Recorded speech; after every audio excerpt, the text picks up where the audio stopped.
What's up, Met fans? Welcome back. Talkin METS with Rob. How's everybody doing? Before I get started talking about the exclusive breaking news, don't forget, guys, if you enjoyed this video, hit on that like button. If you enjoy all my content, want to see more, want to get notified when I post my videos and when I go live, you know what to do, guys. Hit on that subscribe button. And let me know in the comments what you think about the news about Noah Syndergaard is going to be back with this Mets team probably by the end of the week. Let me know in the comments, guys. That's big news. That is interesting news. That is very important news for both Syndergaard and the New York Mets, because it really will tell if Noah Syndergaard is 100% healthy and if the Mets will give him a qualifying offer and will Syndergaard accept it. That's why we're here today, guys. So we're going to get right into it. So Noah Syndergaard is coming back, ladies and gentlemen. Met fans, Thor is coming back. He's been pitching live batting practice over the last 2 weeks. Obviously, it slowed him down when he was tested positive for COVID, but he is expected to be back sometime this week, most likely at the end of the week, guys. So what does this mean for the New York Mets? Well, it's another arm that we desperately need. Technically, mathematically, the Mets are still involved in the playoff hunt for October. But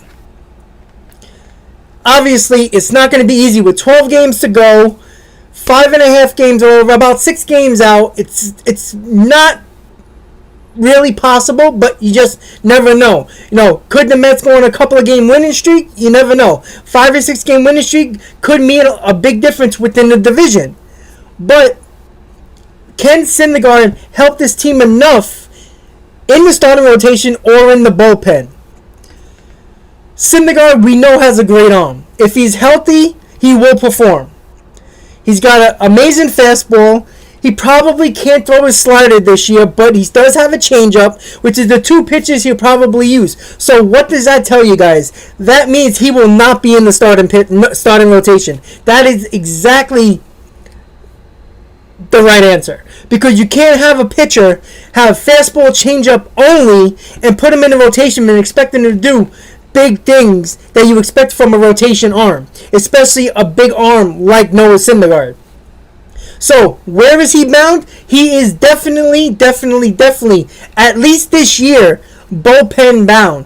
Will he be a closer? Will he be a 7th inning guy, 8th inning guy? Will they bring him in early in the game to piggyback off of a starter like Rich Hill who can go 5 innings?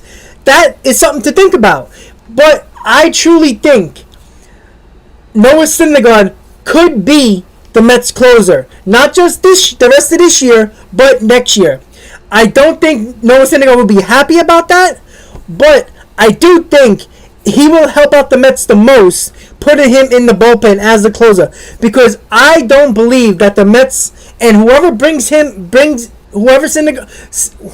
Sandy brings in for president of baseball operations, I don't think they're 100% satisfied with Edwin Diaz, and I would not be surprised if Edwin Diaz can be in a package to make a big-time trade in the offseason. That's right, you heard that right here.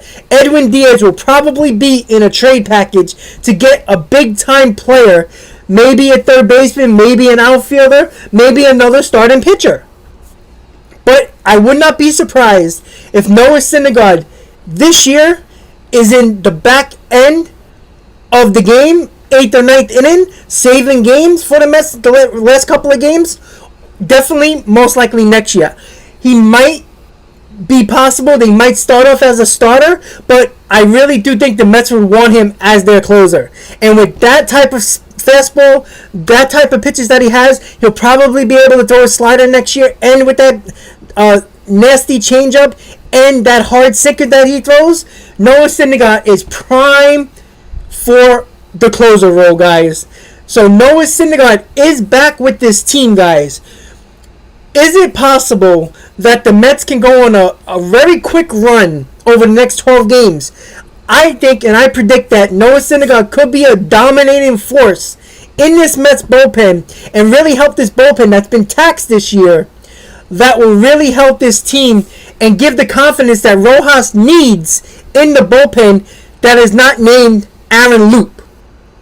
Syndergaard could be that option that Rojas needs to help out, not just throwing Loop out there every day, but bringing Syndergaard into big-time innings like the later innings, 7th, 8th, and 9th inning. Syndergaard is back, ladies and gentlemen. Can Syndergaard come back in this week? I really think so. He's been pitching live batting practice over the last week or so, and it looks like he is not going to go into a rehab assignment in the minor leagues. So he's gonna, as soon as he is ready to go after all these live batting practices, he will be thrust on this roster and in this Mets bullpen that is desperately needing another arm that is actually competent.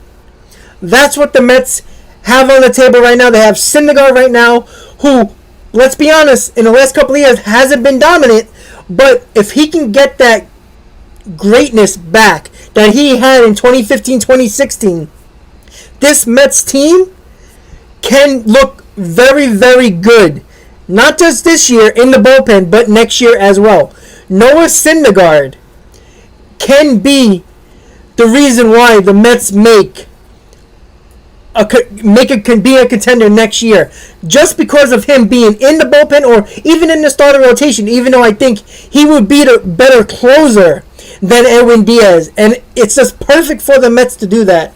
And I just think it just makes so much sense to give Noah Syndergaard the qualifying offer, which he probably will take, because nobody is going to give him a multi-year deal with all the injuries he had over the last couple of years, including coming back from Tommy John surgery. No team in their right mind is going to trust that he can come back and give him a multi-year deal. So the Mets are in the driver's seat with Noah Syndergaard, putting him wherever they see him fit this year and next year. Noah Syndergaard would be crazy not to take the $19 to $20 million qualifying offer that the Mets will offer him during the offseason. But it really will be telling if Noah Syndergaard can be a dominant pitcher in the bullpen, where the Mets will put him. He will be bullpen bound when he comes back sometime this week. Can Noah Syndergaard be dominant with the fastball and changeup coming out of the bullpen for at least an inning every other day? I think he could be. I think the Mets think he could be. Now, there hasn't been a lot of video of the live batting practices with Noah Syndergaard, so we don't know how hard he's been throwing. We don't know how nasty his changeup is. We really don't know. He is a fastball changeup guy right now, guys. He is not with his slider. He does have a curveball, but rarely throws it, so he probably can't throw that either. Anything that is a snapping motion that affects his elbow right now, he is not throwing. So a slider and a curveball is off the table. So can he be a dominant pitcher with just a fastball and a changeup? If his fastball is topping 96, 97, 98, and his changeup is in the high 80s, I think it can be very dominating. He's an intimidating pitcher on the mound when he is on. He is very confusing to hitters when he's on the mound. And bringing him one inning after a pitcher like Rich Hill or something like that is throwing basically peanuts up there, the mid-80s fastball with 60 miles an hour changeups and curveballs, Noah Syndergaard could be a real threat in this Mets bullpen, not just this year, but next year, guys. So Syndergaard is back, guys. Finally, it took long enough. He could have been back the middle of the year, but he had a setback. Then COVID came and got him away from his preparations to be back probably about a month ago. So Noah Syndergaard is finally back sometime this week, guys. Number 34, the man they call Thor, is coming back for at least the next 8 to 9 games left in the season, guys. Are you excited? Let me know in the comments, guys. I'm excited because I do love Thor. I think he's going to be a big figure in this bullpen, and I really do think he will be very good in the bullpen and where the Mets should keep him. Once again, guys, if you enjoyed this video, hit on that like button. If you enjoy all my content, want to see more, want to get notified when I post my videos and when I go live, hit on that subscribe button, everybody. You guys know what to do. Let me know in the comments, guys, what do you think about Noah Syndergaard in the bullpen or in the starting rotation, and what does he bring to the table this year that you would like or dislike about Noah Syndergaard being in the bullpen, guys? I want to thank you guys for watching, and as always, Mets fans, let's go Mets.